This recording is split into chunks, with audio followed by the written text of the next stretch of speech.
Hello students, so let's begin. Today we'll understand the concept of rolling. This is a very important sheet metal work process. Sheet metal के अंदर भी use होता है और उसके अलावा भी बाकी चीज़ें बनाने के लिए यूज़ होता है. So let's see what this process is and how it is important for us to understand in the manufacturing domain. Let's begin. Rolling is the process in which the metals and alloys are plastically deformed into semi-finished or finished condition by passing between circular cylinders. Due to the frictional forces, the metal is drawn into the opening. ठीक है, ये एक ऐसा process है जिसके अंदर हम plastic deformation के द्वारा मेटल को फिनिश करते हैं और जो हमारा रिक्वायर्ड कंपोनेंट का शेप होता है, साइज़ होता है, वो हम इस प्रोसेस से ऑब्टेन कर लेते हैं. Let's see. एंड जो मूवमेंट होता है रोल्स के अंदर, जो मेटल आगे की तरफ मूव होता है, वो होता है फ्रिक्शनल फोर्सेस की वजह से. तो because of frictional forces there is a relative motion and that makes metal to pass between the rolls. Metal changes a shape due to high compressive forces. ठीक है, कंप्रेशन होता है, कंप्रेसिव फोर्सेस लगती है, उसकी वजह से जो मेटल का शेप होता है वो चेंज हो जाता है. Both hot for drastic shape changing and cold rolling for finishing process आती है. देखिए, आपका अगर हॉट रोलिंग की बात कर रहे हैं तो हम वहाँ पे प्लास्टिक डिफॉर्मेशन की बात करेंगे, large amount of plastic deformation के अंदर, जिसके अंदर क्या होगा कि आपका शेप जो है, जो मटेरियल का कंपोनेंट का, वो चेंज होगा. और जो कोल्ड रोलिंग है वो बेसिकली फिनिशिंग के लिए, जो फाइनल प्रोसेस होता है फिनिशिंग के लिए, उसके लिए एम्प्लॉय करते हैं हम लोग in general. From the start, ingot, blooms, billet, slabs which are further rolled into flat sheet, rod, bar, pipe, rails. ठीक है, स्टार्टिंग में आपके पास इनगॉट होगा, ब्लूम्स होंगे, बिलेट्स होंगे, स्लैब्स होंगे, जिनको जब रोलिंग करेंगे तो किस में कन्वर्ट हो जाएंगे, या तो प्लेट में कन्वर्ट हो जाएंगे, या शीट में कन्वर्ट हो जाएंगे, या रॉड में, या बार में, या पाइप में, या फिर रेल्स के अंदर. So this is a typical diagram. आप देख सकते हैं कि क्या है, एक दो रोलर्स हैं, एक रोलर ऊपर है, एक रोलर नीचे है आपके. इसके अंदर आप लोग ग्रेन का स्ट्रक्चर्स भी देख रहे होंगे. जो रोलर्स जब तक एंटर नहीं हुआ है, जब तक आपका मटेरियल है या जो भी आपका कंपोनेंट है, जब तक वो एंटर नहीं हुआ है, तब तक उसके ग्रेन के साइज़ काफ़ी बड़े हैं. धीरे धीरे जैसे जैसे वो अंदर रोल होता जा रहा है, उसके ग्रेन के साइज़ छोटे होते जा रहे हैं और कम्पैक्ट होते जा रहा है. मतलब जो डेंसिटी है वो बढ़ रही है और जो साइज़ है वो चेंज हो रहा है, एलोंगेट हो रहे हैं थोड़े बहुत डायरेक्शन ऑफ रोलिंग में, लेकिन उसके साथ साथ कॉम्पैक्ट भी हो रहे हैं.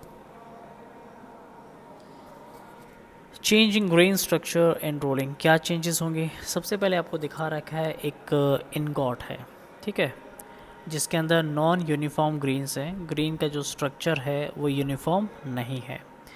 उसके बाद आप हॉट रोलिंग प्रोसेस की बात करते हैं. आपने इनगॉट को लिया, उसको हीट किया, हीट करने के बाद आपने उसको रोल्स के बीच में से निकाला.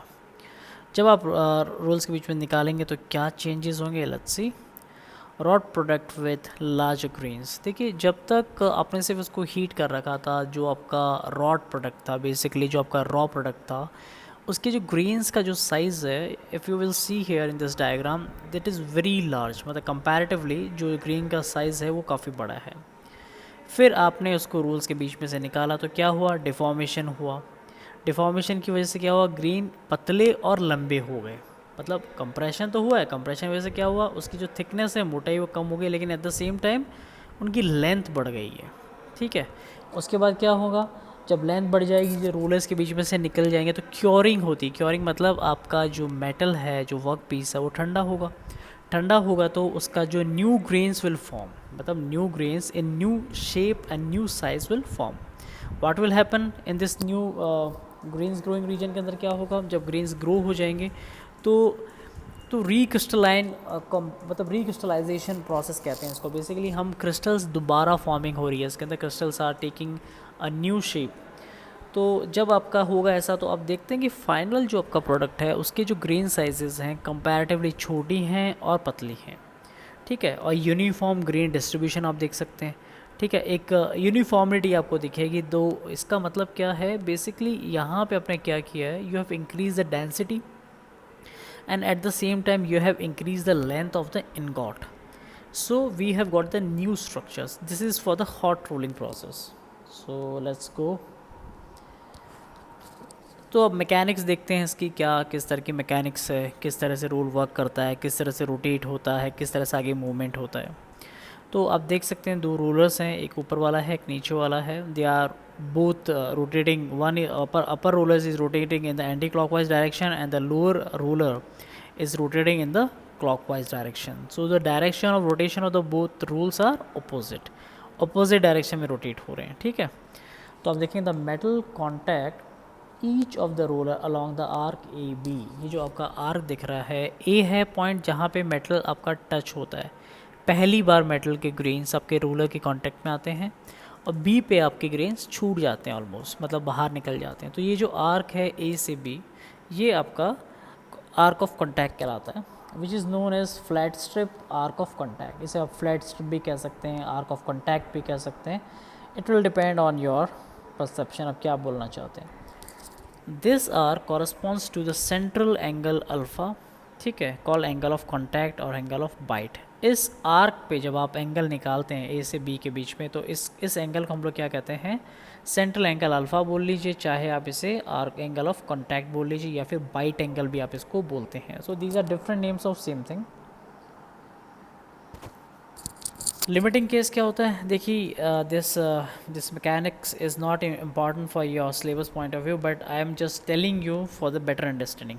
लिमिटिंग केस ऐसा होता है, वो केस होता है जिसके अंदर जब आप रोलर के अंदर एक बार मेटल को फीड कर देते हैं, तो उसके बाद आपको पुल वुल नहीं करना पड़ता और वो अपने आप आगे बढ़ता चला जाता है. मतलब आपको एक्सटर्नल प्रेशर या फिर पुलिंग फोर्स या कंप्रेसिव फोर्स, प्रेसिंग फोर्स नहीं लगाना पड़ेगा. लिमिटिंग केस के अंदर वो अपने आप आगे बढ़ता चला जाएगा. ठीक है,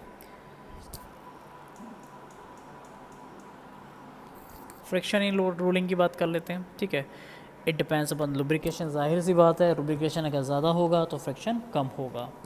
work metal and also on the temperature. अगर टेम्परेचर आपका ज़्यादा होता है, ठीक है, बहुत हाई टेम्परेचर होता है, और जो आपके रोलर व्हील्स हैं उनका टेम्परेचर भी अगर सिमिलर होता है तो बात अलग है, लेकिन अगर टेम्परेचर डिफरेंस ज़्यादा होता है तो फ्रिक्शन भी आप ज़्यादा महसूस करेंगे.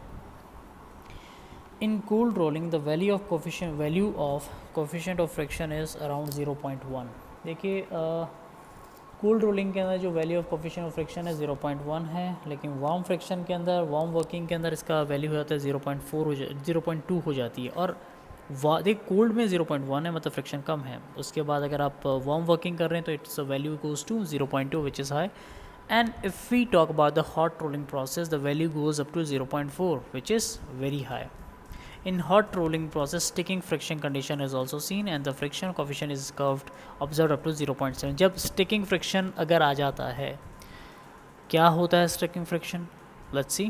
Sticking friction एक condition होती है जिसमें आपका जो रोल का जो व्हील है, रोलर्स हैं, उसके ऊपर जो आपका मटेरियल है वो चिपकने लग जाता है. जब उस पर चिपकने लग जाता है तो स्टिकिंग फ्रिक्शन पिक्चर में आ जाता है, जिसकी वैल्यू और भी ज़्यादा होती है, 0.7 तक होती है. In sticking the hot work surface adheres to roll, बता दिया आप लोगों को. ठीक है,